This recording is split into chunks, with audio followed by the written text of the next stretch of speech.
Yeah, welcome everybody. We're going to start shortly. For now, please join the live stream next to my name with a little right left live icon on the right side of my name, and then you will be able to join the stream. I will also provide a YouTube stream in a second, if that's easier for you. Yeah, feel free to watch around on the Discord server and maybe introduce yourself if you like in the event channel. If you have questions during this workshop, you can always post them in the channel. And it would be great if you could for now mute yourself and just unmute yourself if you have a question.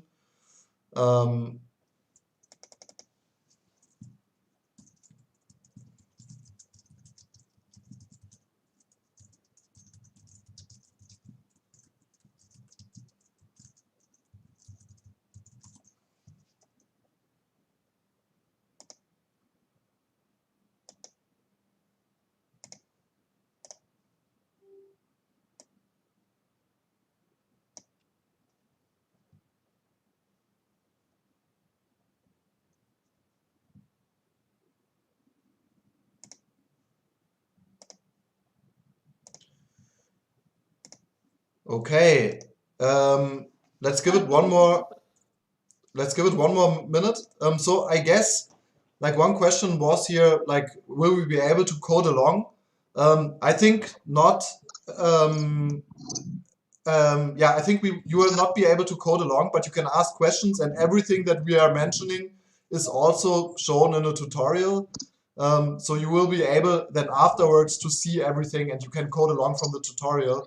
But yeah, I think it's better that you just like pay attention. And since we don't have too much time, right? In 2 hours, it would be probably too much to let you code along. Otherwise, we would take more time. I just copied the link. Yes, we have a repo to the workshop, and we actually also have even a course to this workshop that accompanies this workshop. Please, for everybody, mute yourself. We are having like, otherwise I will have to mute you. We have some background noise here. So yeah, that sounds kind of good. Still some people unmuted. Please mute yourself.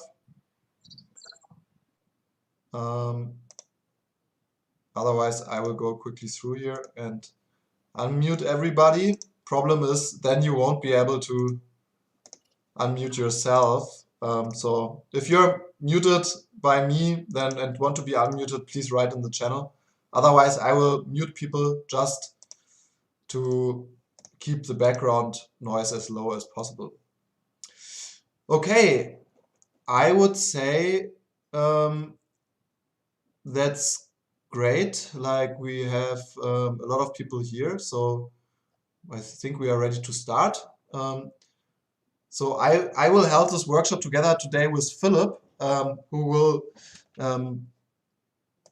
Okay, Velia wanted to get unmuted. I will unmute you. Please mute yourself. Thank you. Yeah, so let's start. So welcome everybody. Thanks a lot for turning up to this workshop. So today we will have an intro to Tezos development, and we will show you how to build a Tezos NFT shop. And basically what this consists of today will be like a Tacode intro that I will be giving to you now. So in that I will also explain to you like where is the repository from this short workshop, and also like where is the code, what is actually like the code itself, and I will give you also like the links to the actual course that you can follow along. So both of these chapters that we have here, you can watch everything that will be discussed. You can also find that in written form in a course, so you can find all the code, the final repository, but also like explanations to everything. So if you get lost with something, don't worry, you can always look it up later. I think the main advantage that we have here now as a workshop is that you can maybe ask questions for things that you didn't understand. So like always, please, yeah, write questions into the event chat best, and then maybe at the end, or like when Philip asks questions, then maybe you can unmute yourself and post it via voice chat if you like, or at the end of it. But usually, like, it's cool if you can just post them into the channel, and then when Philip will make breaks, then he can always take some time and answer the questions that you are having. Okay, so like first the intro, then Philip will give you like an introduction to SmartPy, right? So with that, we will probably explain to you, or Philip will explain the main concepts, like things that you need to know, like data structure, syntax, like really the fundamentals of the language, but also just the fundamentals since we don't have unlimited time. And then in the second or third part, actually, we're going to get into like the real coding and actually like building something, and that will be like an NFT contract shop, right? NFT shop, and this will be built in SmartPy, will also deploy it to the blockchain, and you will be able to interact with it. So this is what we're covering. Yeah, please post any questions into the chat. Otherwise, I will give you now one short quick intro to our platform, and then Philip will take over. So the platform that we have built and that we created the course for is called Tacode. On Tacode, we will, okay, sorry, just one thing here, because Charles said that he is not able to join. For everybody, because we have the limit, reached the limit of viewers, you can watch the YouTube link. So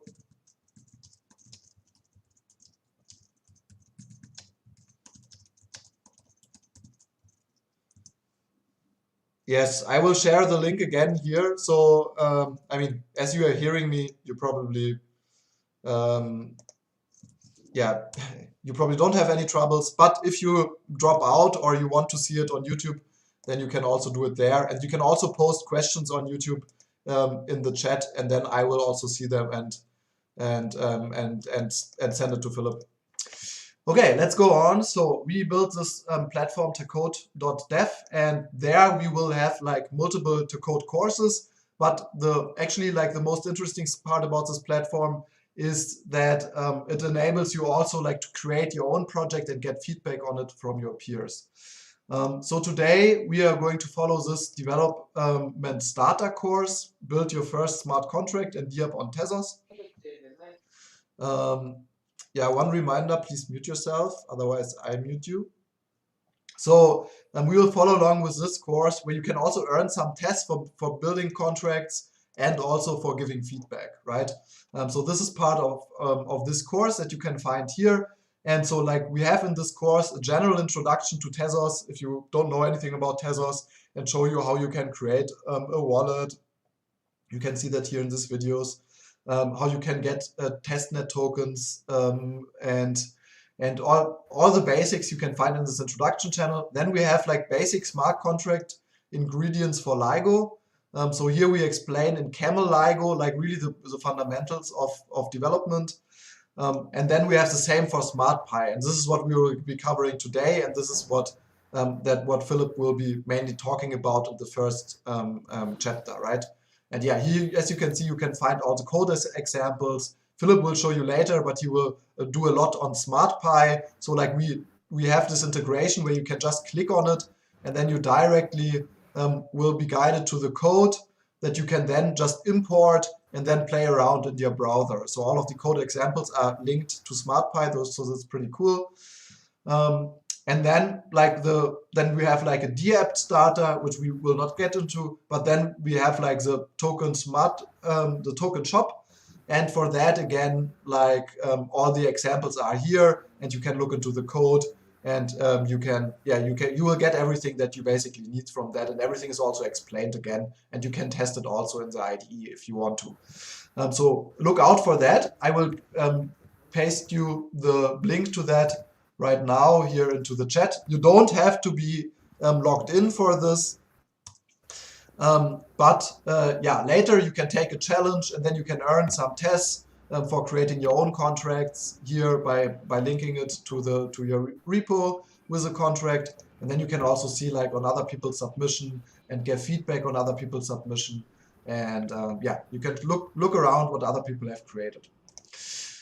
So with that being said, I think that's basically everything from my side. I will try to moderate things and always, yeah, keep your questions and bring them up to Philip if he doesn't see them himself. Um, yeah, please put the questions into the either event chat on Discord, or you can also put them into the YouTube chat if you like, and I will put them in here. And I think with that, I have said everything. So thanks a lot for listening to me. And we will now continue with introduction to SmartPy and maybe an intro from Philip.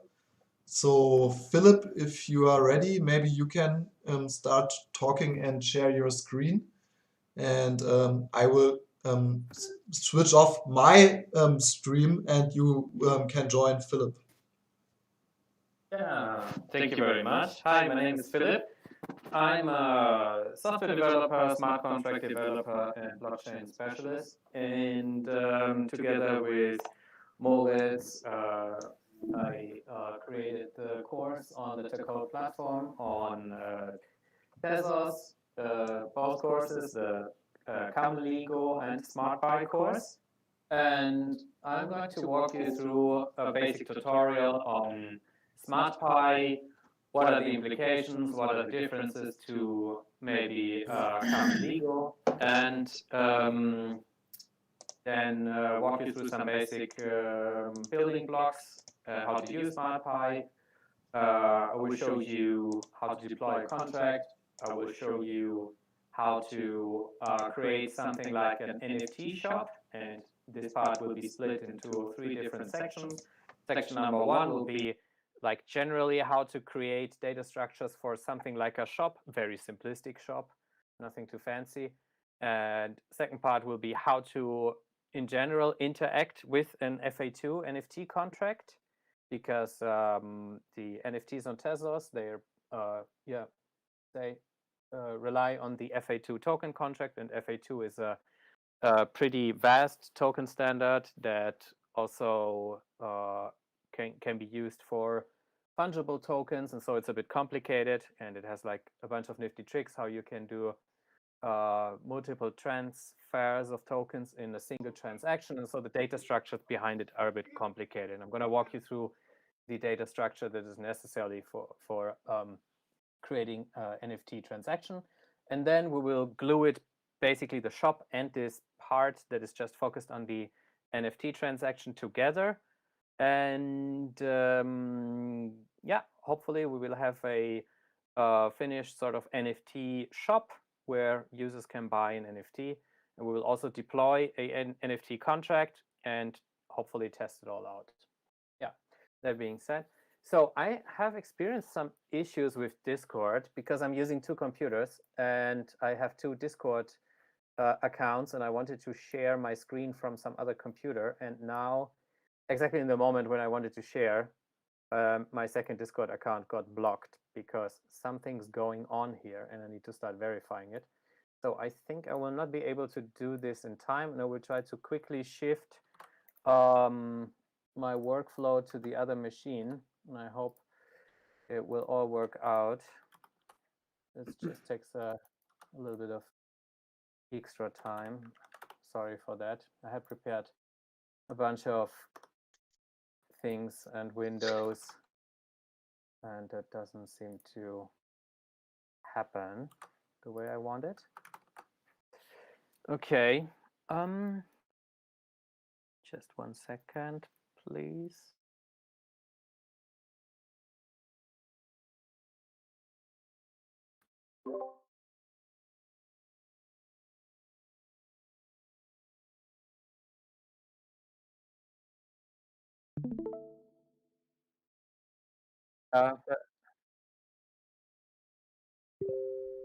Yeah, should be able to see one browser window. Is that correct?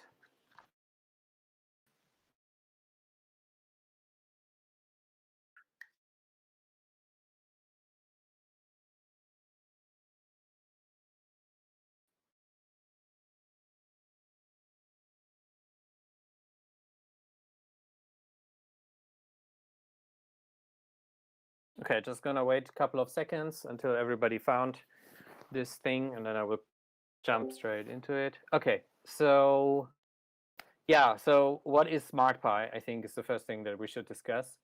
The blockchain itself of Tezos is actually not executing smart contracts in Python or SmartPy, but it has its own native low-level language that is called Michelson. So the actual bytecode, the actual code that is deployed to the blockchain is in this Michelson bytecode representation.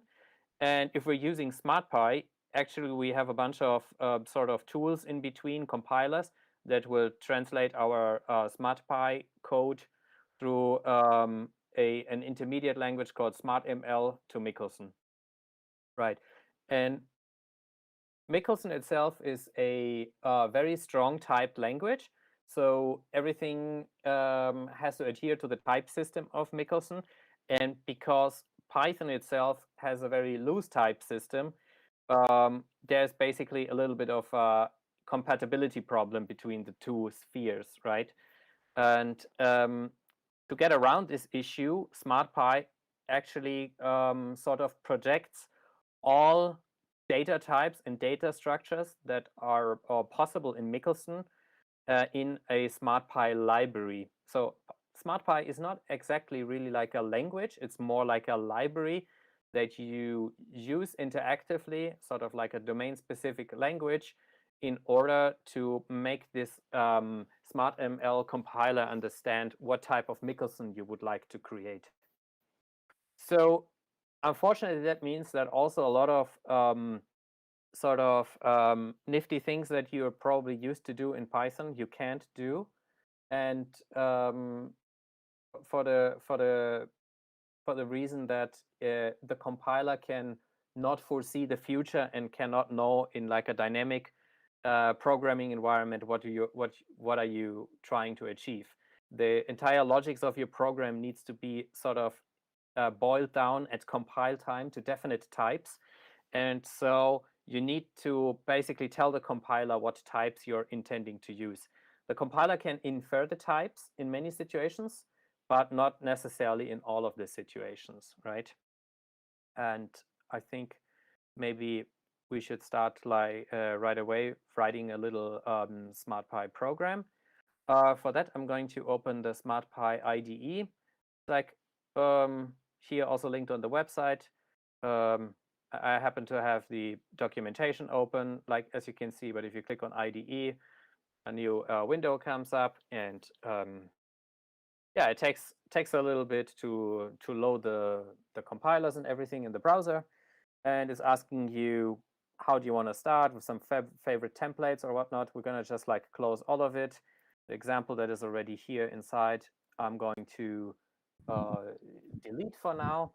And yeah, I think I'm just gonna start. First of all, we want to import the SmartPy library. So we're just gonna write our regular import statement, and in order to not type out SmartPy all the time, we're just going to import it as SP, right? And then we want to start our contract as a class, and we can choose an arbitrary name. I'm just going to call it my contract here. And our contract will inherit its base functionality from sp.contract. Then we need something like a constructor, and this will be underscore init, and it's receiving a reference to itself as its first argument.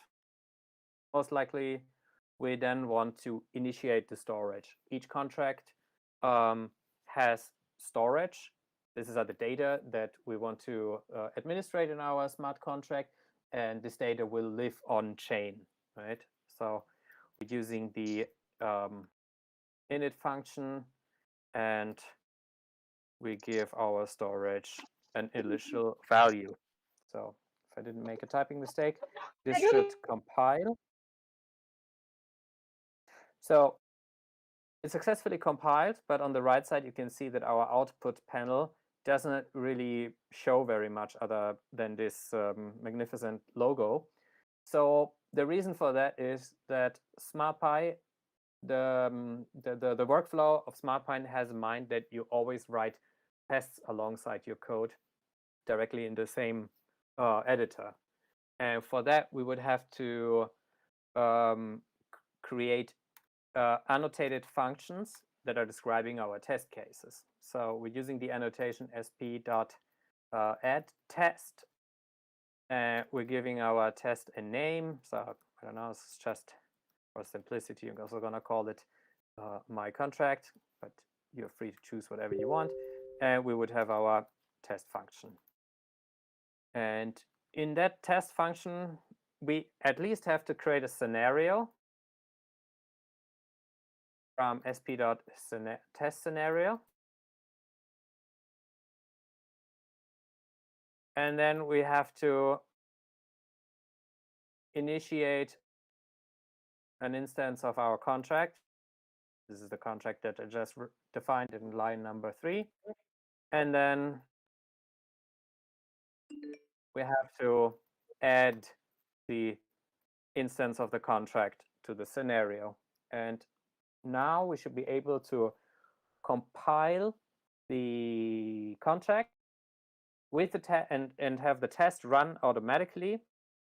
And now we can see in our right pane that we can something happen and we can inspect it. So basically, we're seeing like some contract address. This is not on chain yet. This is basically like a simulated chain that is probably running in the memory of the browser. And you can inspect the storage, and you can inspect also the sort of code that was deployed. And yeah, you can see a storage was set to the initial value. But if you look at the code here, there's something odd going on. It kind of created another line of code that we actually didn't specify ourselves. We have specified self-init with a storage value of 42, Philip, but it seems like, yeah? excuse me for interrupting. I want to ask a question. Do you have a Sure. YouTube channel? A YouTube channel? Yes. No, I don't have a YouTube channel. But do you mean the live stream of this event or just a general YouTube channel? Just a channel, YouTube channel. No. So I don't have, sorry. Okay, I see. Yeah, so as you can see, the compiler sort of created another line of code that we actually haven't specified ourselves. So instead of just going with the init function, it also created an init type, a call to the init type function. And let's have a look what it actually does here in this line. If we copy it and we just maybe paste it where the compiler thought it needs to be, and we maybe format it a little bit nicer so we understand what is actually going on. You can see that is sort of initiating the type of our storage with a record and a storage field inside of this record, and with an spt int or net. So basically, the compiler understood which type for the storage, what layout of the storage, and which types of storage needed to be created in order to store the value 42. The only thing it couldn't make out by inferring the type is whether or not it's a signed or unsigned integer. In the underlying Michelson, there is no concept of unsigned or signed integers, but a concept of natural numbers and integers. So natural numbers are the ones that can go from 0 to, I don't know what exactly is the limit. And the integers are the ones that can also go negatives, like the signed integers, basically. So, and because it couldn't infer exactly which type our storage is supposed to be, it basically said the storage will be either or of this type. And you will see that in SmartPy, this is a common pattern. We will have sp.t, capital T, and then data types all over the place if we want to specify our types, and we will have sp non-capital int or net or whatever in order to instantiate variables with specific data, right? So yeah, maybe we can make this example a little bit more complicated, because for now we have just created a contract that sets a fixed value on its deployment. But what if we want to have it done through a parameter? On every instance of the contract, we want to initiate the storage with different data. So then we would specify another input parameter here and call it params, and we would maybe override our literal with the params here. So if we want to run this one, we'll get an error because we have actually not updated our test code, right? So we would have to override this one here. This essentially leads to the same result, but now we have the instantiation of the storage with a parameter. Nevertheless, the compiler has inlined it because, yeah, optimization. What if we want to update the storage? For that, we will have to specify so-called entry point functions. Entry point functions are usually specified with sp.entryPoint annotation. So we can have a at sp.entryPoint, and let's call it update storage. And the update storage function will also want to have a reference to itself and parameters. And then we should be able to go on to self data storage and update it with the params. Let's see if that compiles. It compiles, but we have, of course, not used the function yet.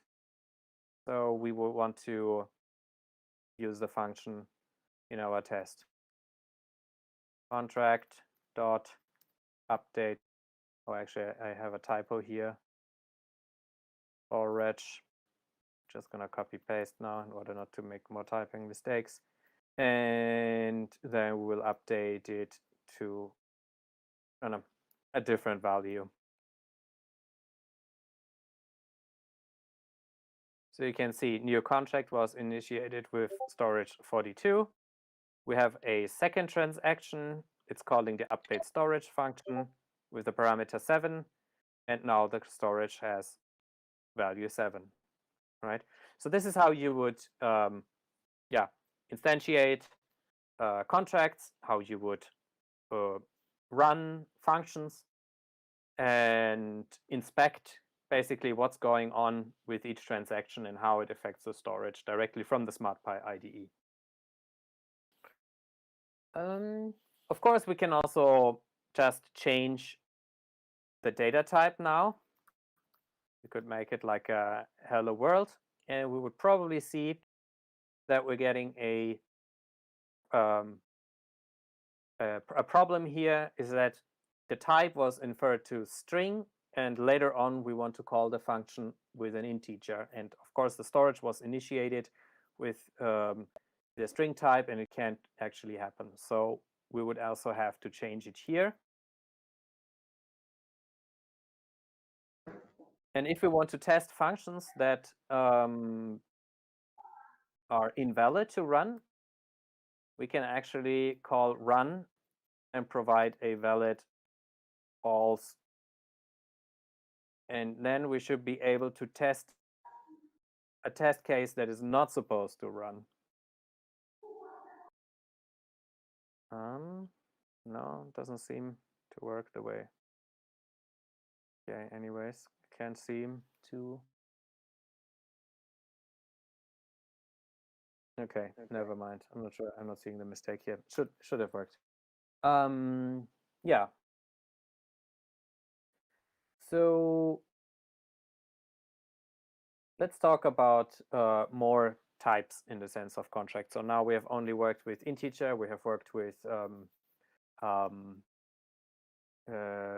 string types, and yeah, so maybe we should use a bit more complex string operations. For that, I would like to, where is it now? Sorry, I have to go through my notes on my other machine. A moment, please.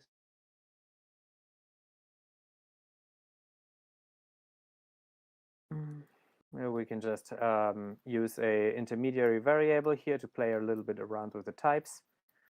So like call it myvar, and instead of doing it with parameters, go back to the, let's say, more original version. So if we are using strings, does that work? Sorry.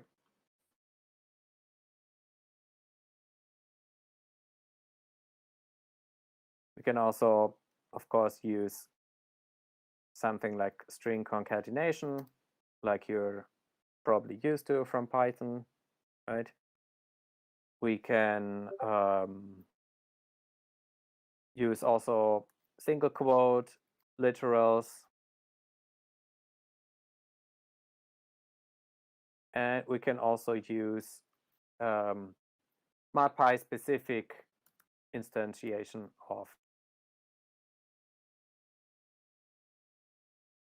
of data types.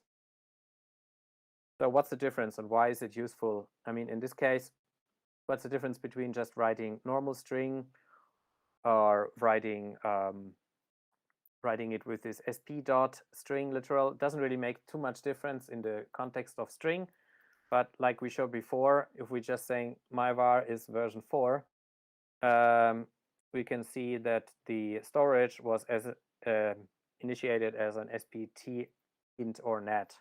We can be more specific if we say it's an sp.int. So if we call it with sp.int, we can see that the storage is now instantiated with expecting a definite integer type. Likewise, we have also same for natural numbers, right? And we also have data types that are specific to Tezos blockchain, like when we deal with token values, like in the native Tezos currency, for example, we can instantiate it with sp_tez. So now we can see that our storage is, actually the data type is t_mu_tez. 1/1,000,000th of a tez is a mu_tez, that's the smallest unit. And we can see that now the storage is keeping track of tez values. It doesn't actually have tez because the balance is still 0. It's just we have a field in the storage where we can keep track of monetary values, let's say. Right. So we can also, of course, do basic math operations like adding, right, or multiplications, right, division doesn't work because of rest operation, I think. T_int tnet mismatch. There was something. Wait a second. I think there was a sp.div operation. Sorry.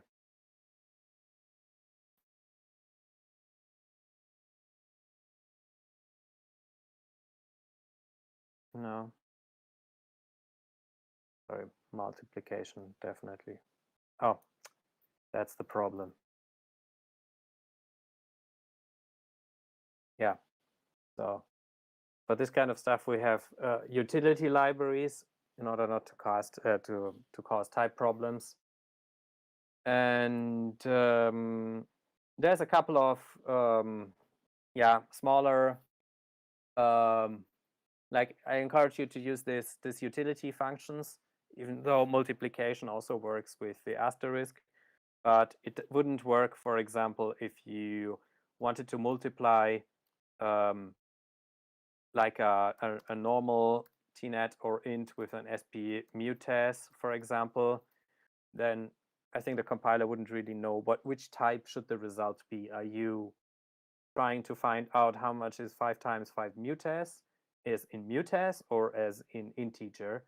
And so for that, you should use the sp.mul operation, especially when those values are not written down as literals, but come through parameters, right?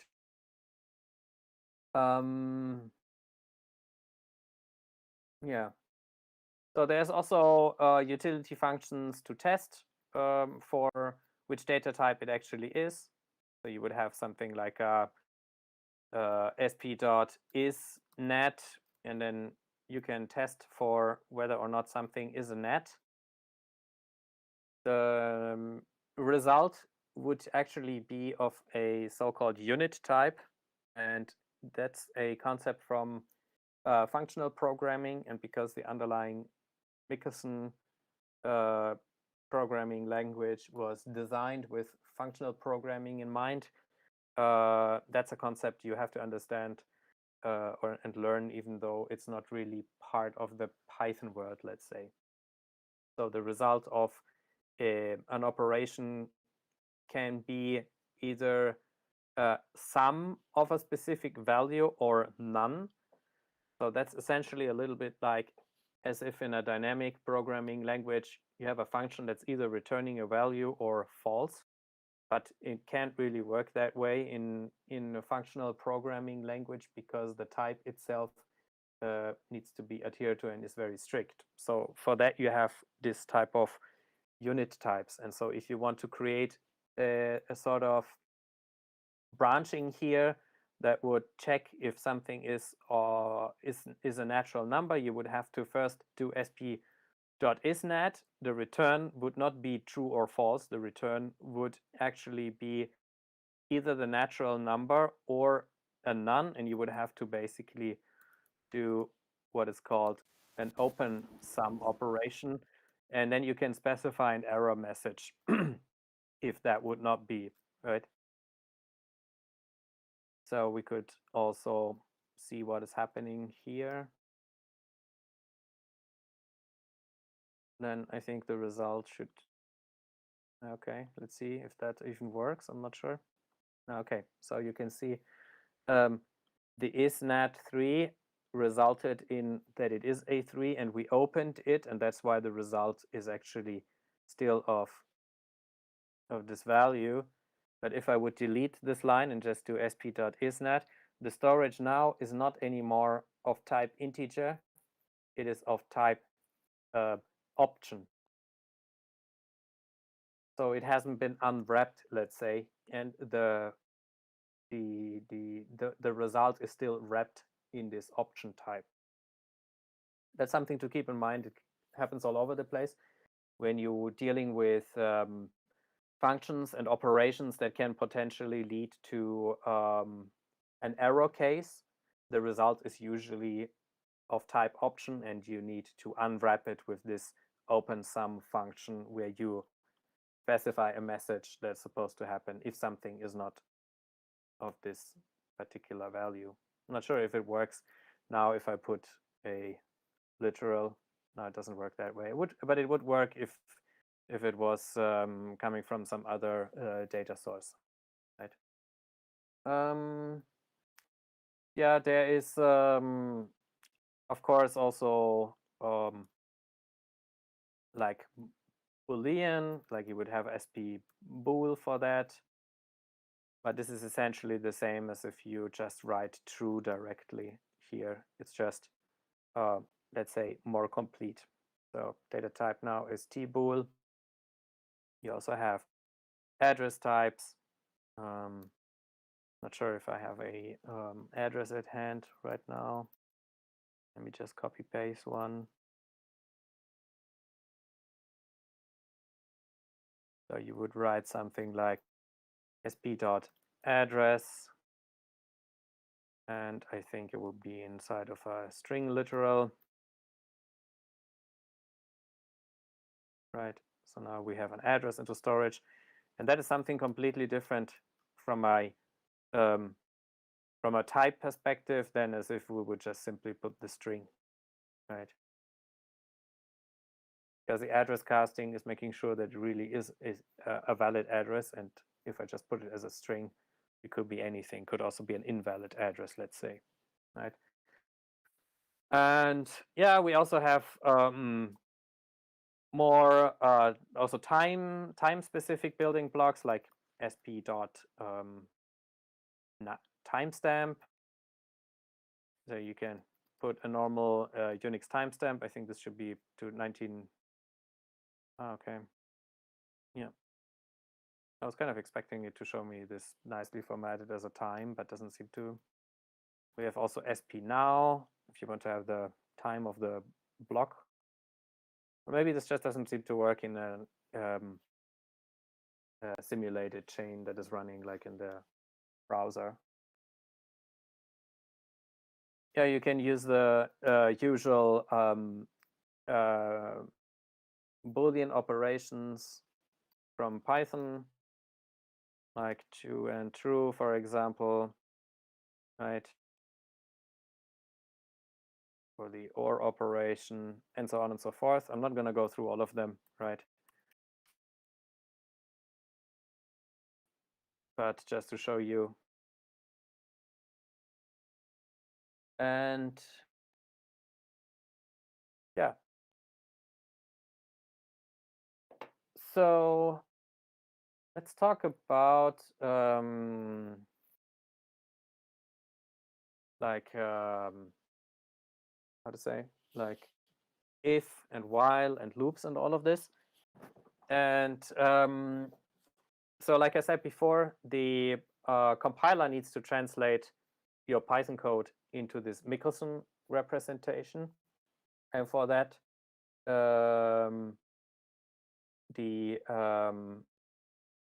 this sort of structural components of Python, like if, else, and while, and loops, and so on and so forth, they can't be overloaded in Python. And for that, they're basically being sort of re-implemented on the SmartPy library itself. So if you want to use branching, instead of using if, you would use sp.if, for example, right? So if, not sure, should we maybe introduce a parameter?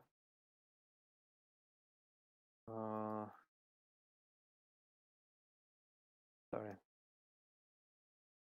So if params is larger than 2, then we would initiate the storage like this, and then you would do sp else and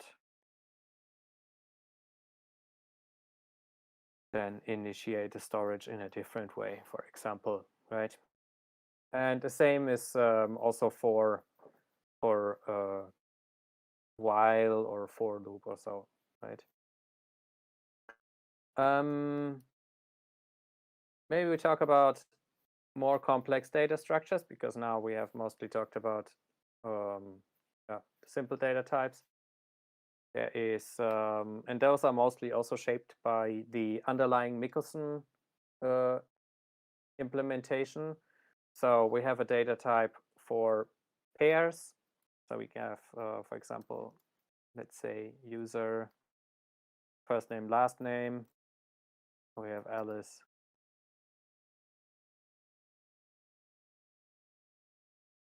And then now which one was it again?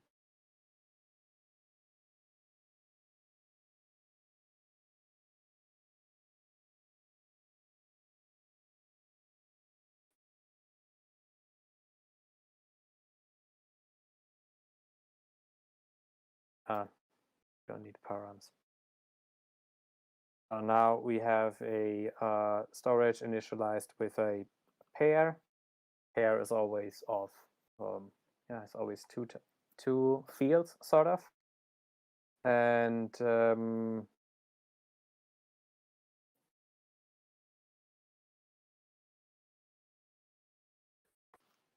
we can also extract certain fields of this pair with, for example, the FST function.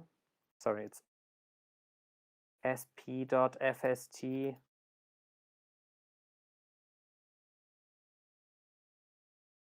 Or with the snd function for the second field.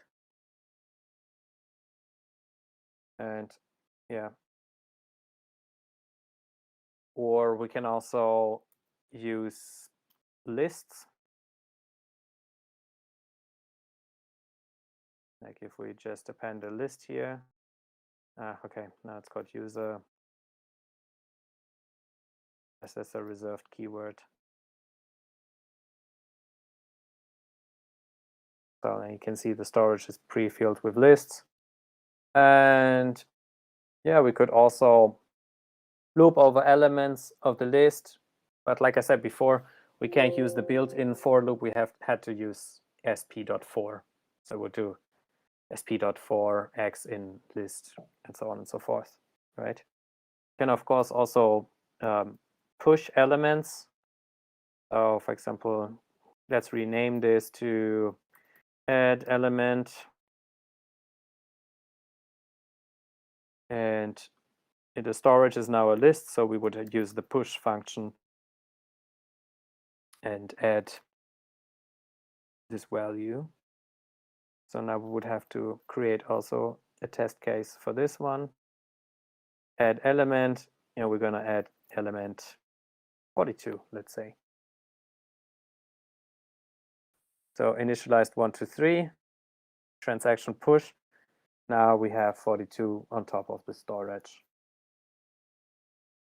And of course, there's also functions to remove things or to get the head or the tail and stuff like this, but I'm not going to go through all of them because that will be really boring, and it's pretty self-explanatory when you go through the SmartPy documentation.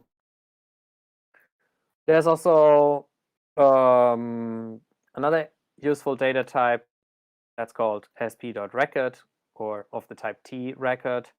And yeah, you would instantiate it with just calling it, let's just call it here, record sp.record.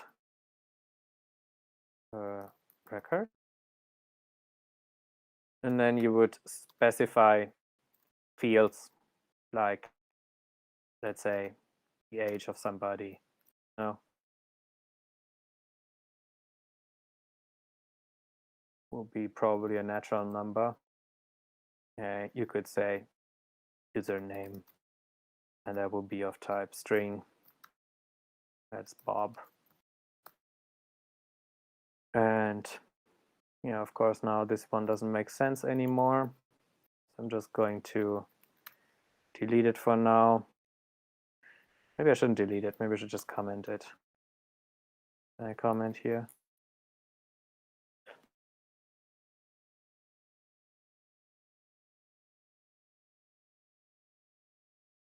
So sorry. Right. Now we have it set to T record tnet T string. And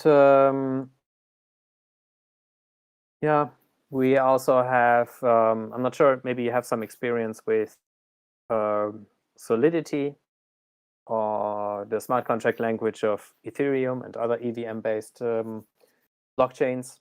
Then you might be familiar with the map type. Comes in very handy because you can store large data structures and have arbitrary keys, and it saves costs on retrieving elements, because usually you would use it in a way that you're not expecting to iterate over it, but basically just finding values by a key, where the key can be also complex. And yeah, likewise, this also exists. It would be called sp.map. Actually, change this here to my map, and yeah, basically we would have, let's say, element 0 as a key. Maybe we're saving names, and then we have some Bob. Let's remove this one here and just update it and see what storage invalid syntax. What am I doing wrong? Oh, sorry. Yeah, actually forgot this one. Curly braces. So yeah, now we have key value pairs stored here, and this is SP map, but there's also SP big map, and essentially it works very similar, but big map is supposed to be used when the data gets really large, because in sp.map you can potentially also loop over the keys, but in sp big map you cannot. So values from sp big map will like not in its entirety be available to you in the transaction context, and that saves on gas. Yeah, we can also, maybe let's switch this back to map. We can also get elements out of a map just by using the index. So now we saved it to 0. I mean, it doesn't really make much sense in a constructor to define all these things and then just use one value, but it's just I'm just showing the what can be done, right? Of course, you would adjust this to your needs. Or you can also use the get function, specify the index together with a message in case it fails, right? So here we would have the error message. Not sure if I now have field map has no upper root get. Maybe I'm confusing it.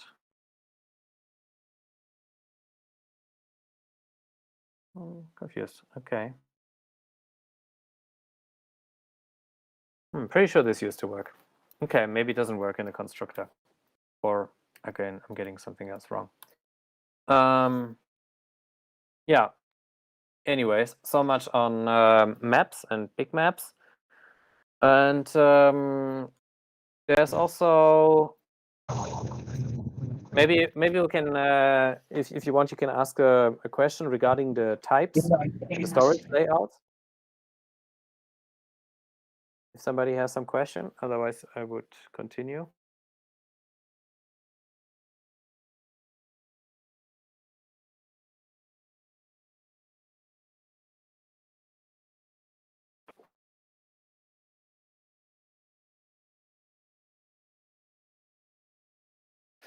Okay, yeah, so there's also functions to handle payments, like for example, SP send would allow a contract to send Tezos native funds to other addresses.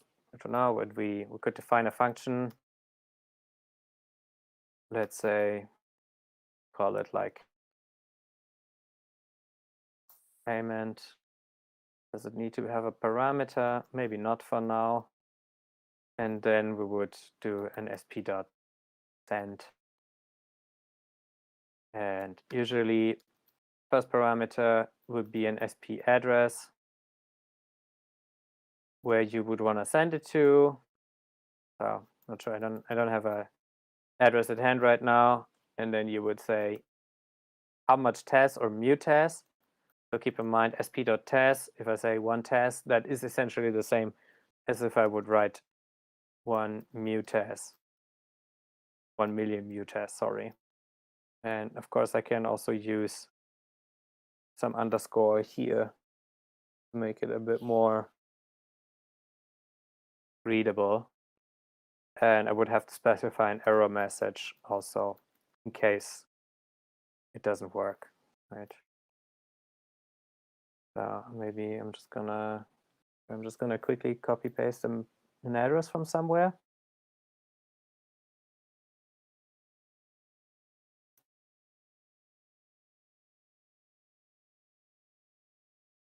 Unexpected indent. Maybe it doesn't like that. Doesn't like my indentation.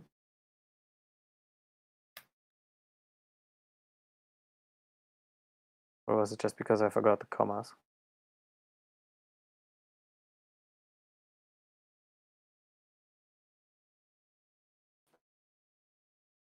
Ah, this one here.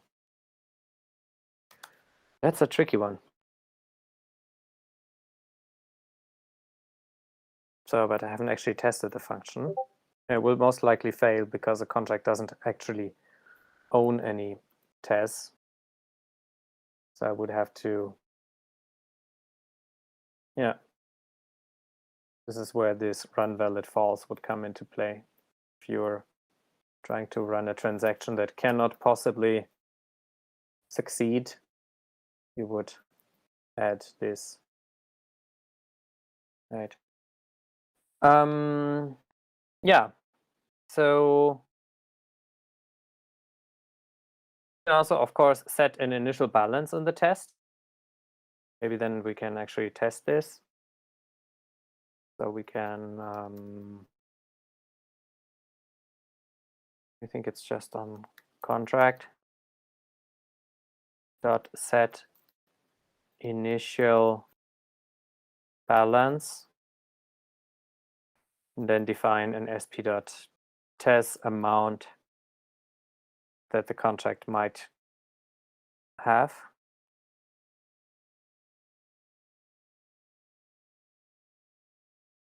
Expected error in scenario about valid. Yeah, because now, of course, it works because the contract does have a balance. So we can see that in deploy, we gave the contract 10 Tez, which is 10 million mu-Tez. And in this transaction, it says 1 Tez was transferred to SP contract. But interestingly, it still says balance 10. I think it doesn't really reflect the updated balance. This spot, probably it's like reading out first the balance and then does the transaction, but it's a bit strange, I have to say. We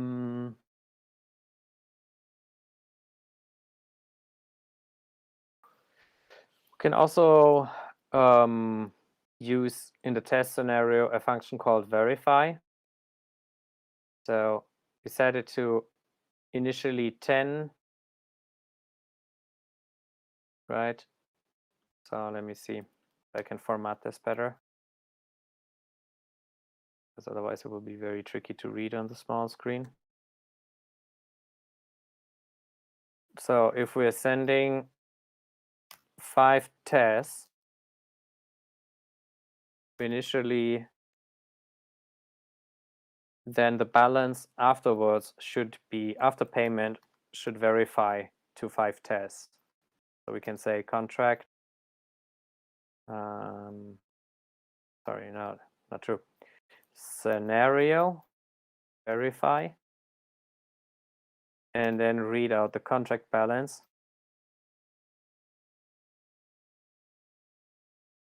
And it should result to 5 tests.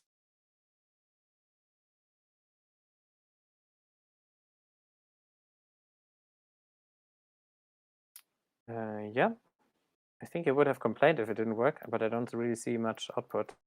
Let's see what happens if we change it to 4. Now we get an error. It says verification error, SP contract balance is not equal to 4, right? So that way we can create different test scenarios and create different combinations of interactions with contracts and have them automatically be verified and visually represented to us in the SmartPy IDE. So maybe now I show you how to deploy a contract if there's not more questions regarding the general structure of the language, or let's say the library. It's not really a language, it's more like a library, I would say, and a SmartPy IDE.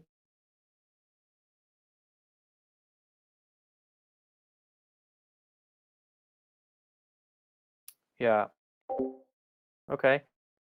So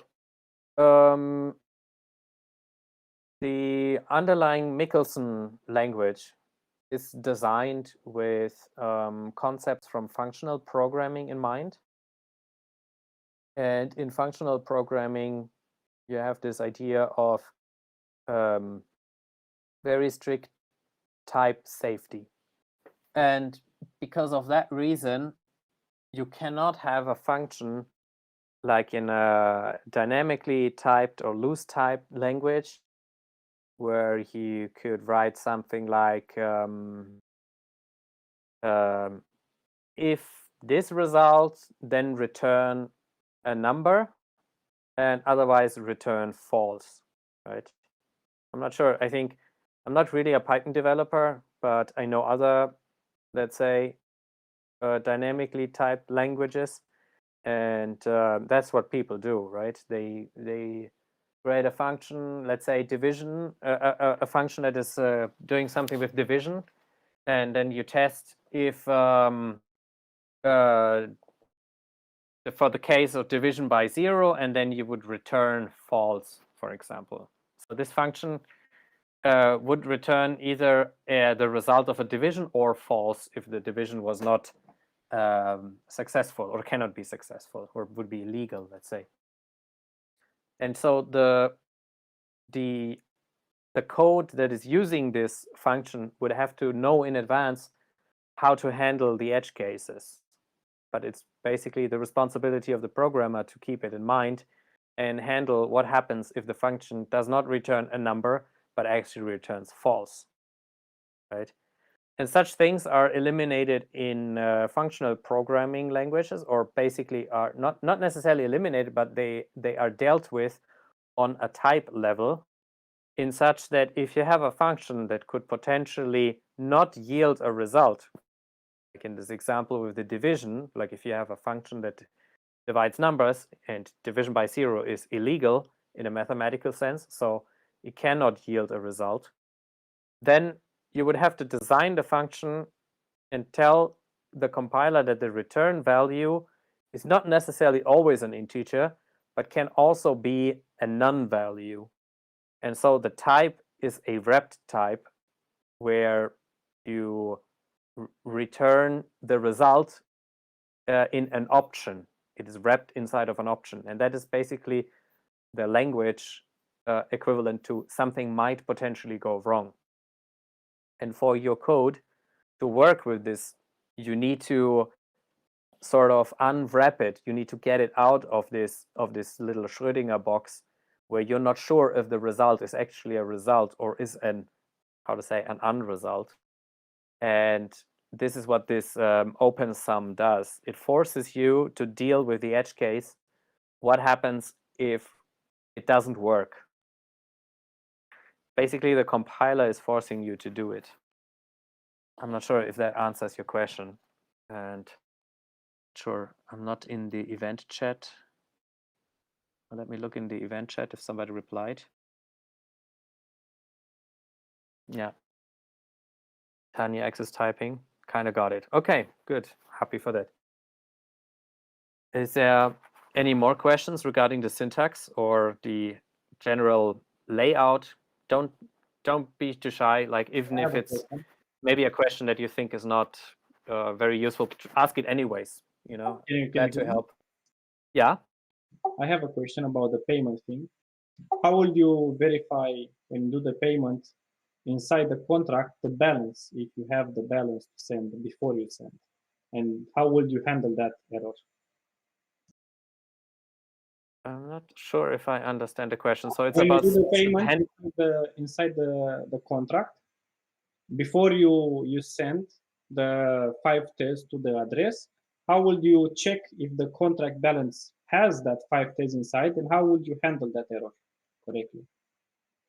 Yeah, so I think there is something called sp.balance. We just see in the documentation. Sorry. You have, sorry, I cannot find the definite part. There was an overview of all the built-in sort of fields. It should be sp.balance. No, where is it? Huh. Yes. So with sp.balance, you can read out the balance that the contract itself has, right, in that very moment, in the context of the transaction that is happening. And so then you can do an sp.verify and verify that the balance is greater than a specific amount, right? But also in this context, in this example, it didn't really matter, because if it wasn't possible to send 5 tests, if the balance was insufficient, it's already handling the edge case with the error, because we have an error message here. So let's say we want to spend 15 tests, but we know because of our test case that the contract only has 10 tests, it will most likely fail, right? Is this how And you it's will like, normally handle an error, or will you check before and do some kind of error? I'm just curious about practices. yeah, so I have to be honest with you. I'm not using SmartPy on a daily basis. I was looking more into the other programming language, the Lego. So, but in order to make the course complete, we also dealt with SmartPy. But I can encourage you to go through the templates. I'm not sure which button to press here. Ah, here, templates. So if you go on templates and you go to regular templates, and for example, these FA2 or fungible, non-fungible, multi-single asset contract, we're going to have a look at it later. It's very vast and very, yeah, I think it's like 1,080 lines of code or something. And I actually learned a lot from reading this one, and also seems like there's a good amount of best practices to derive from, right? It also has the contract split up in multiple classes that don't actually become multiple instances of contracts being deployed, but sort of using also the power of Python's class system in order to create configurable contracts. And there's also something called deployment targets, where you can essentially create different configurations of contracts for different targets, but these are pretty advanced topics and would definitely go too far for this workshop. But yeah, I can encourage you to look through this template to learn more advanced patterns, let's say, right? But maybe to finally answer your question, I don't see what's wrong with this approach, because it does, I mean, it cannot possibly send more tokens than it owns. So you won't have a problem in that regards, at least, if that's your intention to pay out everything, right? Or the maximum amount. And it will definitely throw an error and give an error message with it. So I think it would be basically redundant to verify it beforehand. But you could do it, of course, right? Okay, thank you. Yeah, please ask more questions.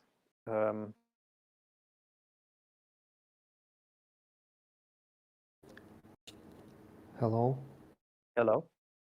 I want to ask if we have a contract and another sub contract which we call from the main, and that subcontract is creating a record in the map, assigns some ID to that record, and we want to receive this ID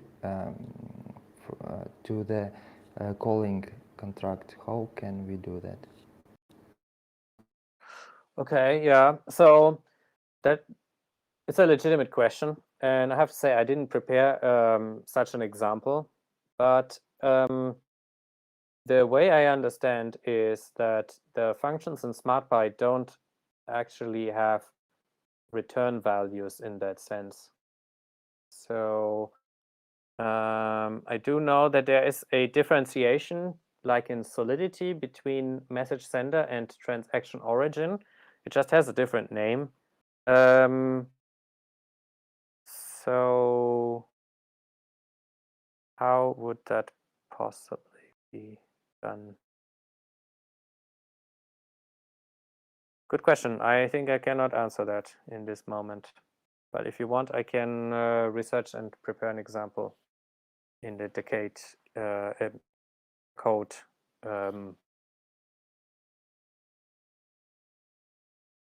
Channel. Sure, thanks.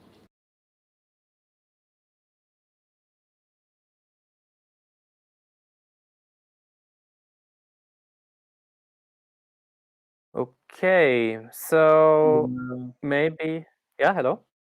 So am I to understand that we cannot create functions for internal use that return values?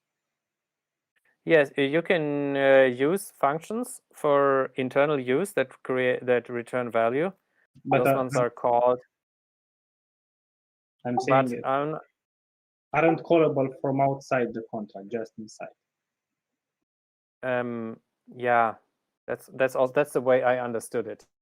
But also, SmartPy is a evolving language, and I might also not be completely up to date with that one, to be honest.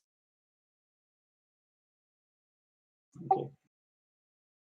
So, but you can have utility functions, and so as far as I understand, if you create a function, you don't annotate it with the SP entry point, for example, then it basically is being inlined by the compiler, right?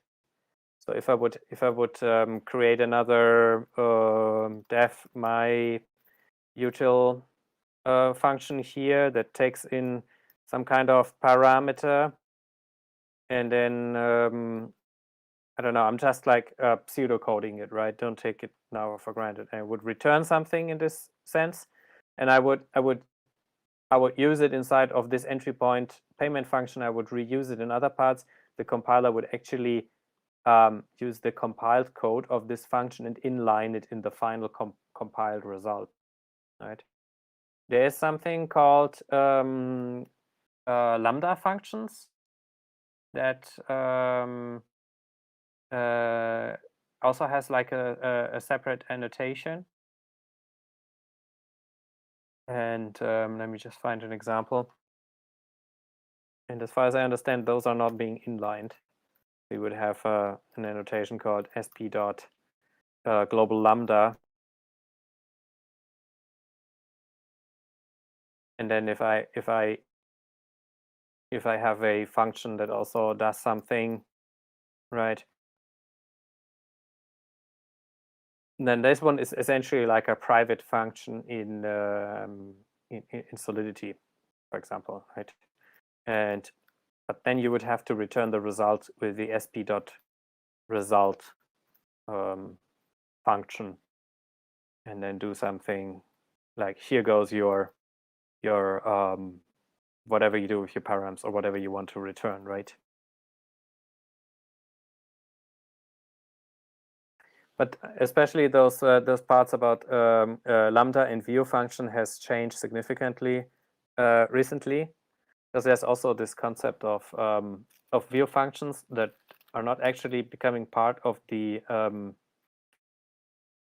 contract, but that are essentially compiled Michelson that goes into off-chain metadata, and the client code, let's say in a browser, by use of the SDK, is expected to sort of use those functions with the on-chain storage state and compute results for you outside of the chain, right? Outside of the node even, right? So, but I'm not 100% up to date on what's the development there. But yeah, I encourage you to go through. The documentation is actually pretty good on this part. You go to, I think this one is the explanation on entry points, and there should be meta, where was it? Yeah, view functions. It explains here the differences between legacy view functions, off-chain and on-chain views. And for on-chain view functions, you would actually have to pay, I think, a small transaction fee. And for off-chain view functions, not. So, yeah.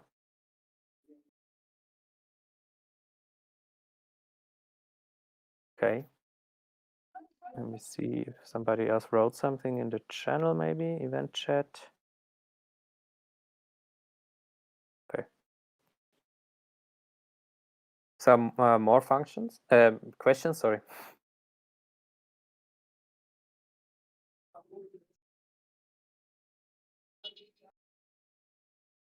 Okay, so then maybe let's quickly go through deploying a simple contract and see how we can interact with it.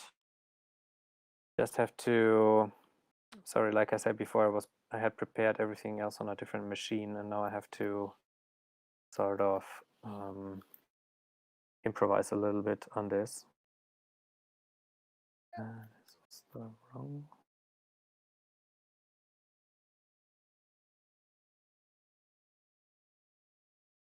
Okay, yeah. So it's like a little example derived from the Tacode course, like an increment-decrement contract.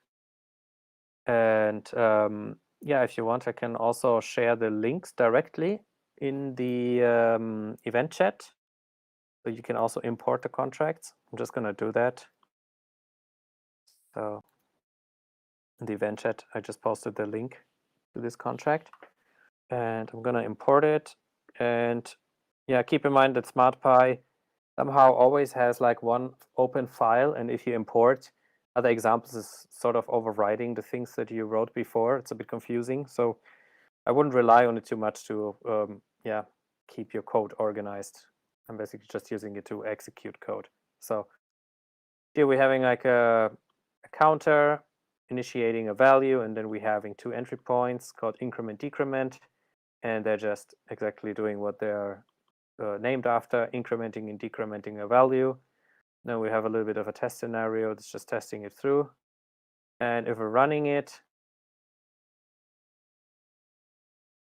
so I'm not sure why this takes so long. Sometimes it's very slow, this compilation steps. You can see that they are running. And now you have this latch here called deploy Michelson contract. And yeah, it's funny, when you click it, there's another button called deploy Michelson contract. So for some reason, you have to do this step twice.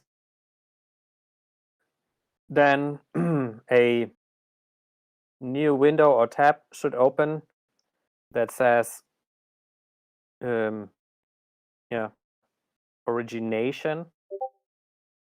That's Tezos terminology for deploying a contract. So because we don't want to spend real mainnet tokens, we're going to use the HangZooNet testnet. And then we should connect a wallet. And so I also have the Temple wallet. That's like a browser extension, but you won't be able to see what I'm doing with the Temple wallet because it's like a different window, and I just shared one window with you. And so what I'm going to do, I'm going to use this built-in wallet for now. That's basically like a wallet inside of the browser, and I would first need to get some testnet tokens from the faucet. So I'm just going to quickly get some testnet tokens here. HangZooNet faucet.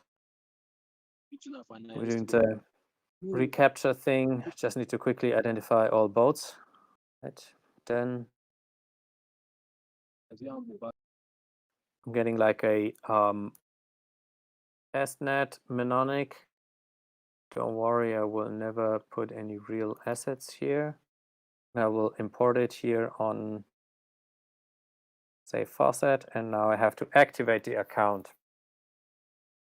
I can close this window for now. Wait for the account activation to complete. So if you're using Beacon or Temple Wallet, the process is a bit similar. When you click Temple, the pop-up from the browser extension opens and is asking you to connect and everything. And of course, you're supposed to also have your tokens there, right? So it's a little bit of a different process to get the faucet imported. I think it's a bit clumsy with the Temple Wallet, not completely obvious. Yeah, in some circumstances, the gas limit that has been set is not enough. And so it's always good advice to click on the estimate cost from RPC button. Actually, this time the gas limit was lowered. Sometimes it's not enough.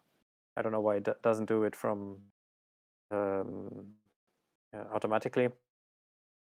So I would definitely, these are just like some parameters to inspect. There isn't really anything to change. So for example, the bytecode of your contract, but encoded. And now the contract is originated on the HangZooNet testnet and here being presented with our new contract address. Block confirmations. Clicking on Open Explorer. Getting this new window again with a lot of information. But the thing is that I'm actually really after is the view on other explorers, and I would always view it on Better Call Dev because it has a bunch of nifty features for development. So we have to click our contract again, and the Blockchain Explorer on Better Call Dev allows us also, not sure, to inspect the storage nicely. So here we can see it's an integer. You can also get it like dumped as JSON and whatnot. You can expect the Michelson code, and then we have this tab here that says interact, and here we can actually try out the increment and decrement functions directly on chain, right? So of course, this is something where in the next step you would create your own front end. You would sit down and use I don't know, React or Vue.js or Vanilla.js if you want to, and create a web application that connects to this contract and gives you a nice interface. But for now, it's actually quite useful to just try it out. So for example, we're using the increment function and we just increment by a, I don't know, value of 3. And I'm not sure now. I think I cannot use the SmartPy wallet anymore, and I actually have to yeah, so unfortunately I think I have to do this importing here again. Sorry, how does it work? Settings.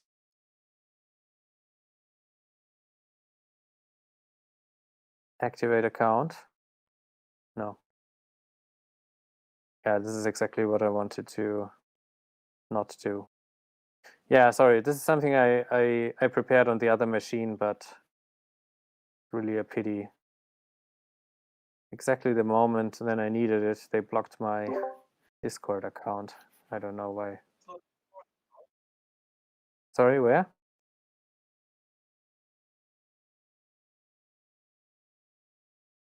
Ah, yeah, right. Every single time I cannot find this. So now we have private key mnemonic fundraiser, the measure faucet file. Let's see. Okay, yeah, so now I have actually activated the same faucet file also here in the Temple wallet. And if we're going back here, I can actually, yeah, execute this function now with wallet. You won't see the pop-up, but there's a browser, there's a pop-up now where I have to connect the account. I just clicked connect account. And then it's like asking me to confirm the operations. And I clicked yes. And now you can see successfully submitted operations. And transaction has successfully been broadcasted to the network. Thank you very much. And usually it takes a couple of seconds, sometimes a minute or so, to reload the page a couple of times.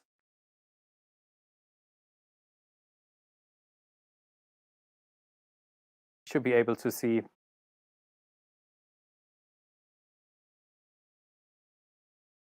Okay, of course, it's always slower than expected when you're showing it to somebody, like a sort of rule, right? Okay, so now you can see we have the increment operation, and you can see that our parameter was 3, and it incremented it from 0 to 3. Right? Also go to storage and inspect the new storage value, and so on and so forth. Right, okay, so this was a very simple contract. And we deployed it. I'm going to just close all of these things here now because we don't need it anymore. And like I said before, how would we interact with an FA2 contract? What's the next step? I hope we can make it. We still have half an hour. I'm going to import this contract here that I prepared before. Now we are basically creating a little token shop. Unfortunately, we don't have the time to type it all out. So I'm just going to show you what basically I prepared. But if you want to take your time and recreate it yourself, this is essentially the same contract that in the Tacode course on SmartPy you can find on the website. So I'm just creating a little bit of a utility class for configurations where I can set the owner of the shop, and this token shop config will then be used in the during deployment in the init function. So now our init function, I'm explicitly initiating the types. We want to keep track of different an inventory, and it's going to be a mapping between a natural number for an index and a record, and the record will have an amount of how much is in stock and what is the price of this thing that we keep track of in our inventory, right? So then we're initiating our storage, and here's our index 0, and we're having a current stock. So we have our ID, our element 0 has a current stock of 2, and it has a price of 2 Tez, let's say. And then we are doing a self.config, and you can basically come up with any kind of name here, right? And it sort of gets boiled down to bytecode. So this is not part of the storage, but this is part of the machine code that is deployed on chain. And then we have one entry point function. We call it buy token. We specify which index we want to buy. And then we can set a type constraint also in the entry point function. This time it's not called init type, but it's called set type. So we're just saying that we're expecting an sp.tnet here, right? I think I'm not really a Python developer, but I know that Python also has somewhat syntax to annotate types to parameters in function, but those won't work here. You have to use this sp.set type, right? Then we're using sp.verify, which is basically like a requirement that the data actually contains this index. So contains is a method on all maps and big maps, with which I can actually check. No, sorry, it's not true. It's only on maps, not on big maps. On maps, I can check the index. And if the index doesn't exist, it will yield to an unknown kind of token error, right? Then I'm basically extracting the record, and I'm verifying that the amount that was sent by the transaction sender is greater or equals to the token price. So we could also write equals, and then the transaction would only go through when I send the exact amount. But by spending greater than equals, actually the contract can sort of accept tips also, right? You're allowed to pay more for the token than was the price was set in the inventory. And then we're verifying again that the article is actually in stock, right? So the token you're trying to purchase is out of stock otherwise. Then we're decreasing the current stock of this token kind by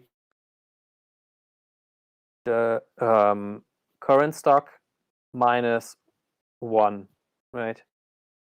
And casting that. Then we are sending the amount that was sent to the contract to the owner address. That's the administrator. And if that fails, we have an error message also. Then we're setting up our test case. So here we can create also test accounts like sp.test account for Alice and Bob. We're creating our scenario like before. We're creating our token shop, this time with our utility class for configuration, where we set Bob as the owner.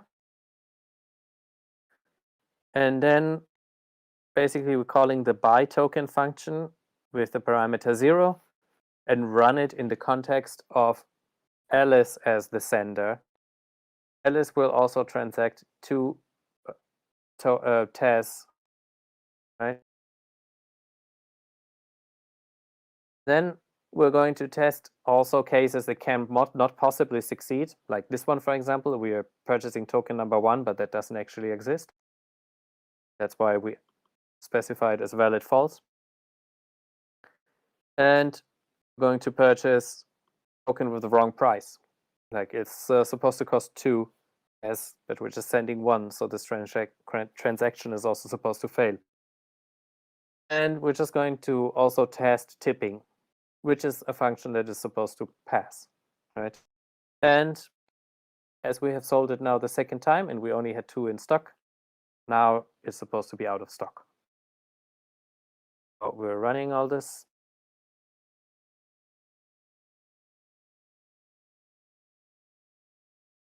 And we should see, I'm gonna maybe try to make this a bit bigger here.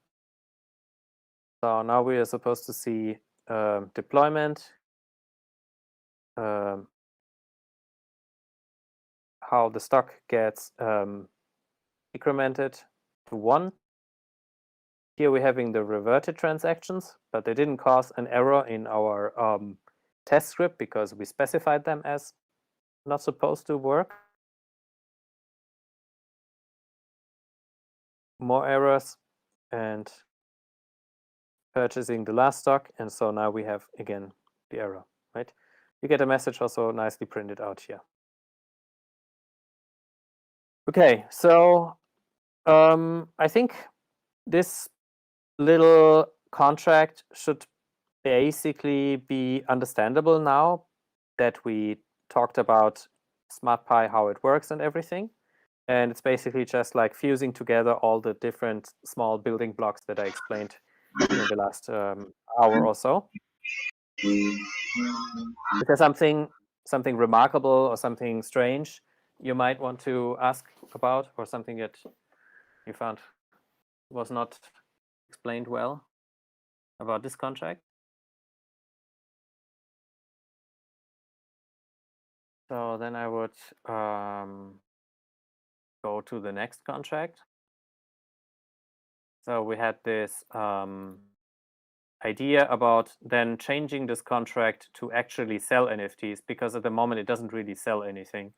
It's just taking your money and decrementing the storage, right? So that's not pretty useful.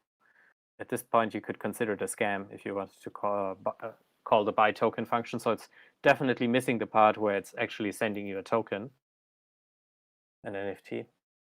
So let me see if this is the correct one. Yeah.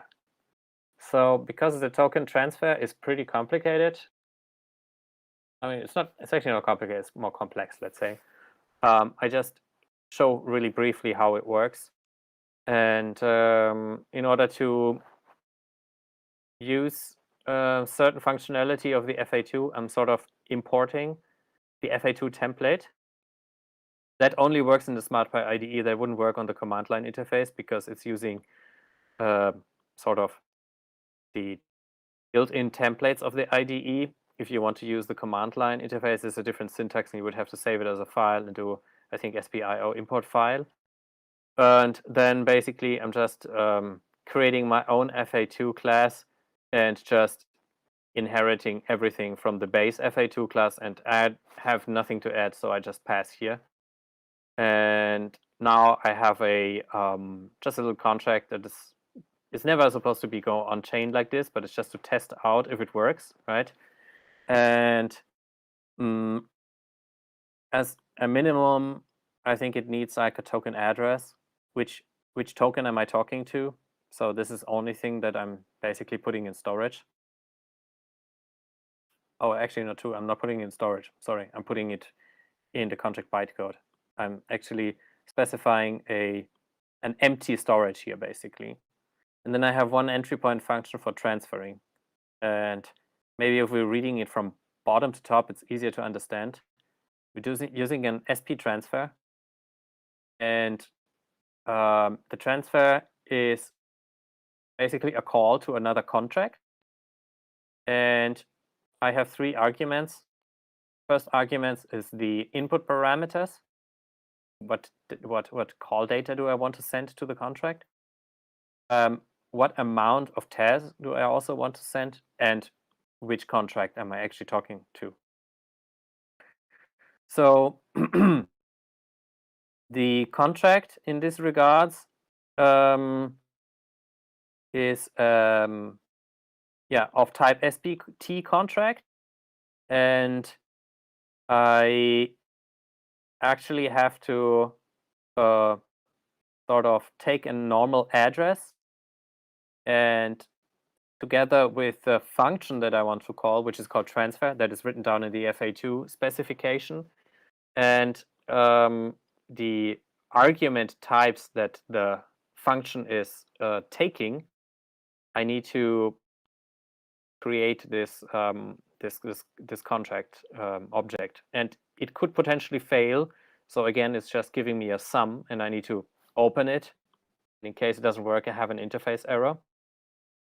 The transaction type comes directly from the FA2 specification, and this is what I said. It's a pretty complex contract because it can handle multiple transfers in a single transaction.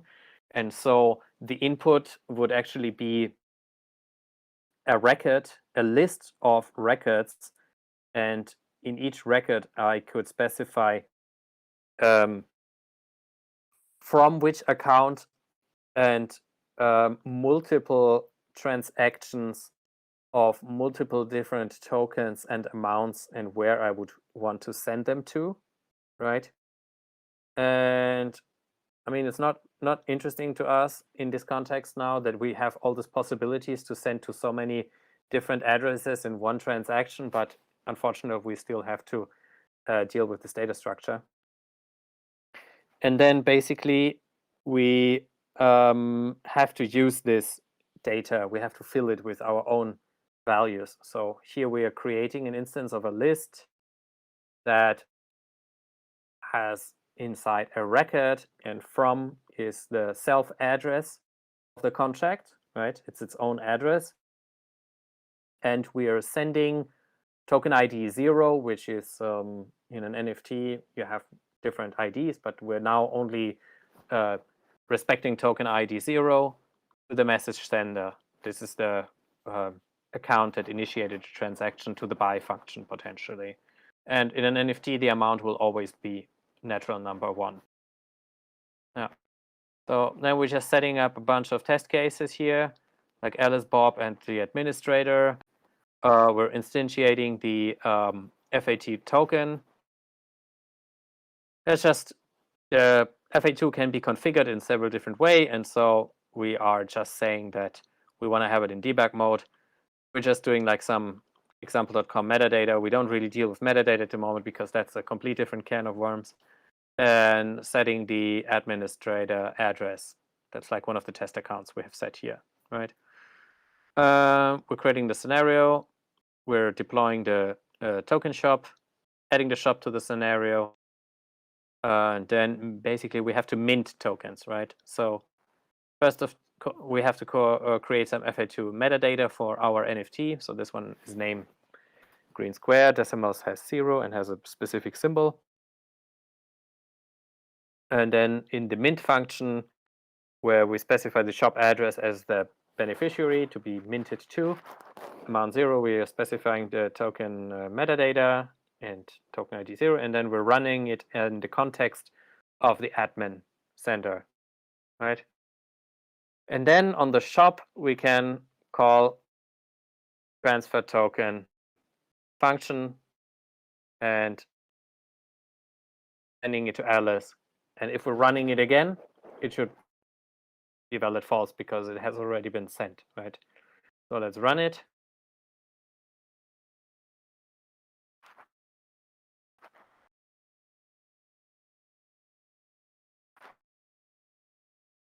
I'm not sure why it's so slow, but yeah, okay. Let's make it a bit bigger here. So you can see we have, this is the sort of, I think this is the FA2 contract, the administrator, how many tokens exist, the ledger, the metadata and stuff like that, right? And the code, let's not read it. And then we're also having second contract. This is the shop with the transfer token. And you can see that SmartPy kind of pushed it all together in a single line. So it basically became completely unreadable. And then we have the mint transaction on the FA2 contract. And now we can see that the metadata has been updated. And the, sorry, this was the input data. This is the new storage. So we're having all tokens now as 1, and we have a ledger with a key and a balance and so on and so forth, and the token metadata. And then we are calling the transfer token function, and we can see that it succeeds to send the token ID 0 of amount 1 to, this must be the address of Alice. And then we're having the transaction of sending the, I think this is supposed to be sending the amount. Yeah, I'm also getting a bit confused now. Why is it so many? We mint it, no, we're sending it. Yeah, I'm not so sure. Anyways, here we have the reverted transaction and the transfer function that also didn't go through because FA2 insufficient balance. I think it's just the errors, the, how to say, the transactions, they are bubbling through to the respective FA2 contract, and then you have multiple entries here for a single transaction, right? And yeah, so any questions regarding this complex setup of how to deal with the input data and the input data type of the transfer function on an FA2?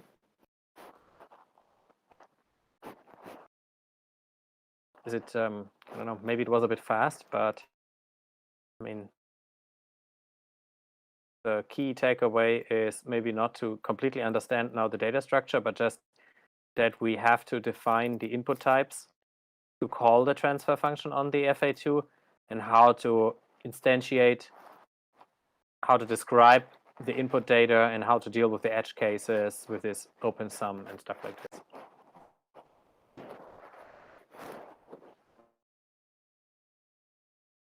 Yeah, so then just a moment, I need to quickly prepare a link where I basically have it all together.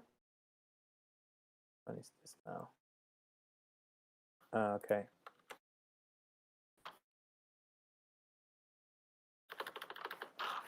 Because I think now we should have a look at the final contract. Just I have to find the link. I'm sorry, I have it all, like I said, already a couple of times prepared on a different machine.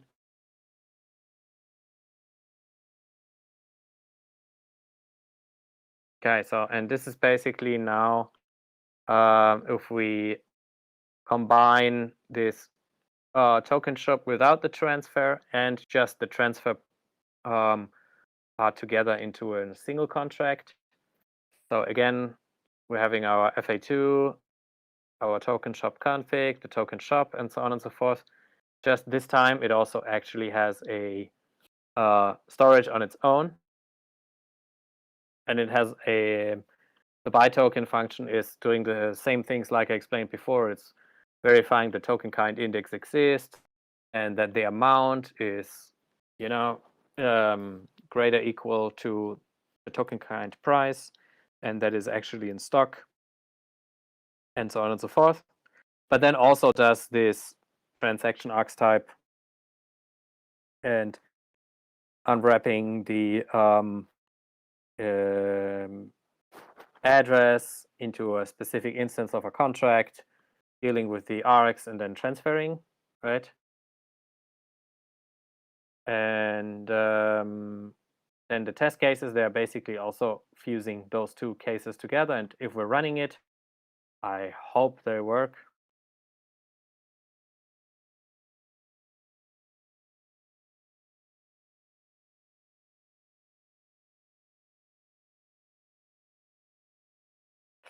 So yeah, okay, this seems to work. We're having transactions reverted when they should be reverted. And now comes a new concept that we haven't talked yet about. And it's called compilation targets. So because here we have set up the initialization of our contracts for test cases, we actually don't have a plan now how to deploy the contract in the context of who is the real administrator when the thing goes on chain. So that's why SmartPy has this concept of compilation targets. You can add compilation targets where you basically initiate the token config with a different owner, and you are initiating the storage with specific data. So imagine you want to go live on chain with a contract that's supposed to have already a lot of entries in this inventory, right? And how do you get the data actually on chain? Are you going to have some utility functions and you're going to call them with transactions to fill the contract with data? It's going to be probably pretty costly.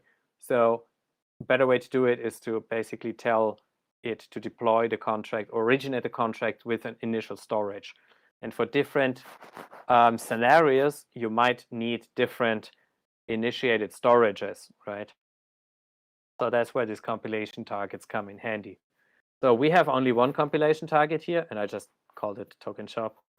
And now basically we can specify the owner address, and we can also say which NFT are we talking about, right? Where's the stock that we need? So if we want to deploy this now, we would have to click here and then select our compilation target and then do the whole deploy Michelson thing. But actually, we don't really have an NFT right now. So I'm also going to deploy the NFT template. So if you go to sorry, I completely forgot to post the other links. Let me just maybe, which one was this now? I'm confused. This is the one with the compilation target. Okay, I'm going to post this one in the event chat really quick. So sorry for the long link. This is the token shop, the complete token shop. And then if you also want to follow along with this FA2, then we have the FA2. You can open them into two separate windows like tabs like I just did. So let's just import this FA2. So this is the pretty advanced contract I was talking about before. It has like more than 1,000 line, but also it has this compilation target in the end. So this is where I would override the metadata and where I can also set the administrator address. And if I go back to my temple wallet from before, I'm just gonna show this. Hope you can see that. So this I set up the temple wallet correctly. Then I have here my account. I can copy that to clipboard, and now I can override this admin address in this compilation target. Can also click on run code. Sorry, I think I'm gonna probably need a little bit longer than 9 o'clock. Maybe we're gonna finish at 10 past 9. I hope that's not a problem.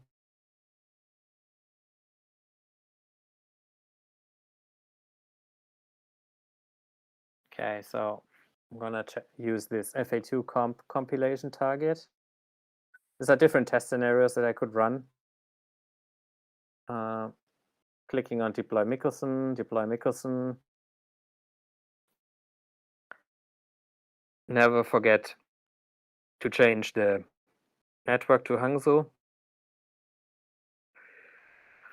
Yeah, I can just use the stored faucet account. Okay, I guess it's loaded now. Estimating the RPC cost and deploy it. So now we have originated the FA2 contract, right?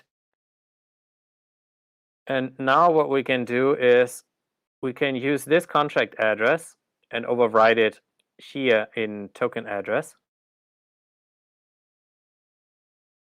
But also we want to be overriding the owner address because I want to be the owner, right? So I'm first gonna paste the owner. This was the address from my temple wallet here.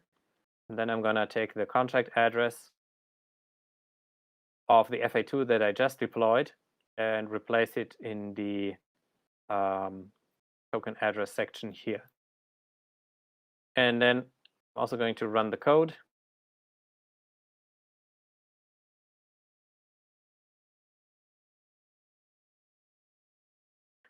And I'm gonna do the same. I'm also going to, deploy the shop. So I'm selecting my token shop compilation target.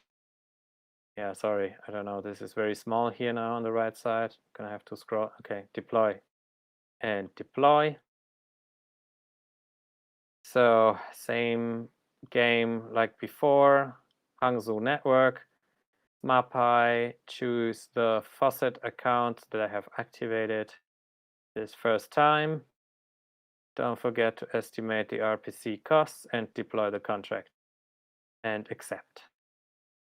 Okay, so this is now the address of our contract, of our shop. I'm going to copy that already into my clipboard because I'm going to need it in a second. I'm going back to the other tab. This is the address of the FA2. I'm going to click on Open Explorer. This wonderful website comes up and I go to Better Call Dev. So most likely you want to set up like a more sophisticated system to mint, but I'm just going to mint now by using the Better Call Dev interface. So let's click on storage. We can see who is the administrator. We can see there's 0 tokens. ledger is completely empty. There's a bunch of metadata here that we don't care about in the moment. And when we click on interact, we have a section for mint. So we click on mint. And now we want the beneficiary to be the contract, the shop contract. So we paste shop contract here. Remember, this is the contract address that I just put into my clipboard after deploying the originating the shop contract. Token ID supposed to be 0, and in an FA2 for NFTs, the amount will always be 1. So now I click on execute, and you won't see what's happening next because it's the pop-up situation again that I explained before. So I'm just going to connect my Temple wallet. Now it's loading, and I'm going to confirm the transaction. And yeah, you can see transaction has successfully been broadcasted to the network. Okay, so I'm going to open this origination tab, and probably it's going to take a minute or two until we can see the actual mint operation here. So I can close this window here in the meantime. I can close this tab here in the meantime. Can also probably close this tab here in the meantime to make a little bit more space. And maybe now we can have a look in the Explorer on the token shop. So now this is the token shop. You can see it was originated. We can look in the storage.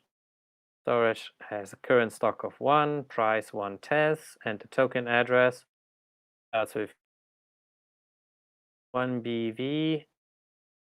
Yeah, 1 BV exactly. Okay, so they're the same. Let me reload on the FA2 and see mint operation is there. So we can see that the storage changed now, all tokens from 0 to 1, and the ledger actually has an entry. We're going back to the shop. Now it has a new tab here called transfers. We look at it, we can see that through the mint operation, we got token ID 0. Yeah, but it doesn't have any metadata. We didn't take the time to deal with metadata. So now we can use the interact tab to basically purchase the token, right? We have set up the FA2, we have set up the shop, we have minted the NFT directly to the shop, and now we're looking at the interface to interact with the shop. Of course, like I said before, you would want to build a nicer interface with the whatever framework that you're capable of using, React, Vue.js, Svelte, whatnot, or directly in Vanilla.js, or even like a non-web application, and create a nicer interface for this. But the interaction will most likely be the same. So you have the default function, and now we can specify which token we want to buy. There's only one token, so it's token 0. And now we have to specify the amount. Unfortunately, here we have to specify the mutase. Going back to our code editor, you can see that in the compilation target, we specified the price with 1 Tez. So we have to put at least 1 million mutase here, otherwise it will not work. Right? Before, I will actually do something else. I will take the contract address. Sorry. I'm going to take it from the address bar. I'm going to go in my Temple wallet. I'm going to go here to manage and add an asset, and then just put the address of the FA2.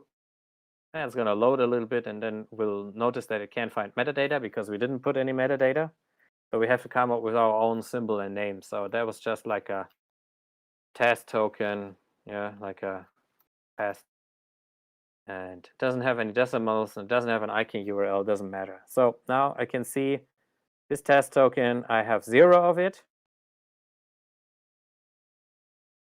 And if I specify now the amount of 1 million and execute it,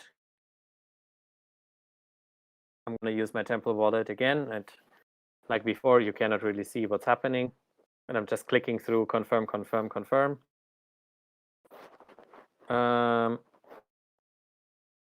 We should, in some seconds, have a new operation here. I'm going to reload.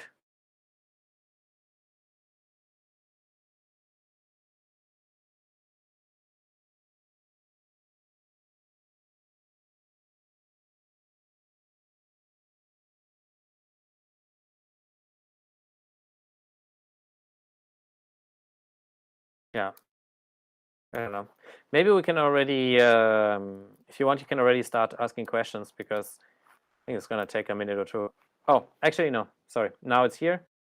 You can see the buy token transaction. Put parameter was 0. Current stock was set from 1 to 0, and the price, of course, stayed the same. And you should also see in the transfers that here is where the contract received by the mint, and here's where it sent it to. And if I go into my Temple wallet, not sure if this is updating anytime. You can already see that I got it transferred. Not sure why it's not updating here, but I mean, in the activity, you can see it a little more.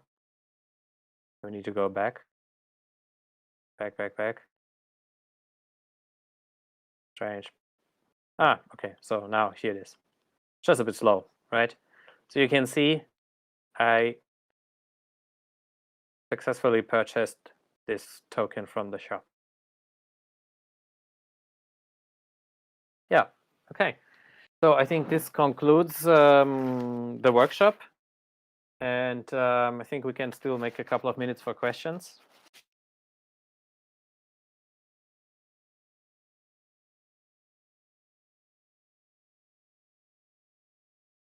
I have a question. Yeah, sure. You sometimes you put data inside the storage, and other times, well, in the shop you use the bytecode to store some data. Can you talk about the difference, or why, the reasons? Yeah, I mean, it all depends on if you want this data to be updatable in the future.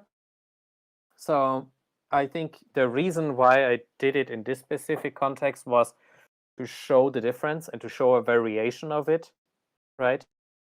But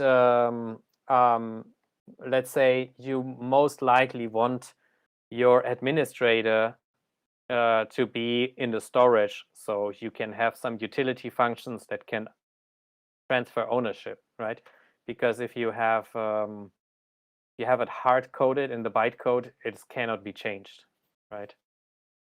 But in this context, it was just to show that you have options, right, and how to do it. So it was more like for educational purpose. I would say if it's like something that doesn't need to change or shouldn't change at all, it better go somehow into the bytecode directly, like hard coded. And if it is really mutable data that is supposed to be changed through transactions as part of your business logic, it needs to go into the storage. Okay. Thanks. You're welcome. Another thing, how will you go about upgrading the shop? You mean making the shop upgradable, as in its business logic in a how to say deployment setup, No, or do you mean how? upgrading the business logic of already deployed contract? Will you do the same logic as with Solidity, like using a proxy or something like that? As far as I understand, yes, there's also the possibility to use proxy, because there's also a differentiation between the message sender and the transaction origin. You can also rely on this pattern to function. It's just that I have not enough experience with actually writing real-world smart Pi contracts, and so I can't really tell you how this particular pattern would look like if you actually want to have a piece of code about it, let's say, right? Okay.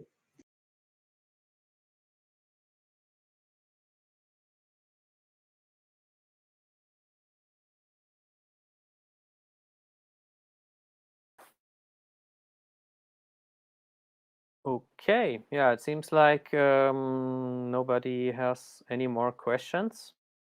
And if that's the case, I would say, yeah, thank you for your participation and your attention. And I hope you could somewhat follow along and it wasn't too fast.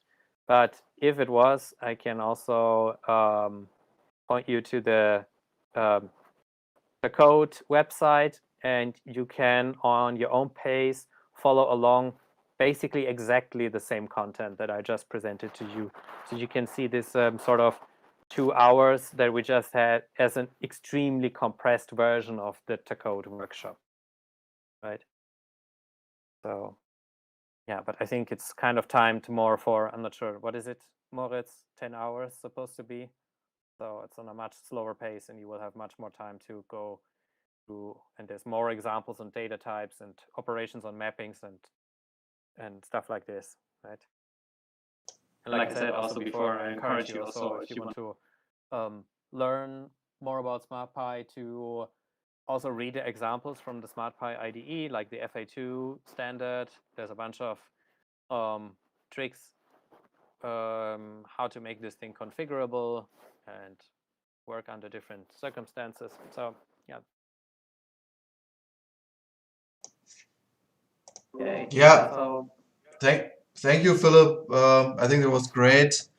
And thank you everybody for attending. And if you have any questions, you can still put them probably in this course chat Discord channel. And then we can look at them, and maybe also the community or other people can help you.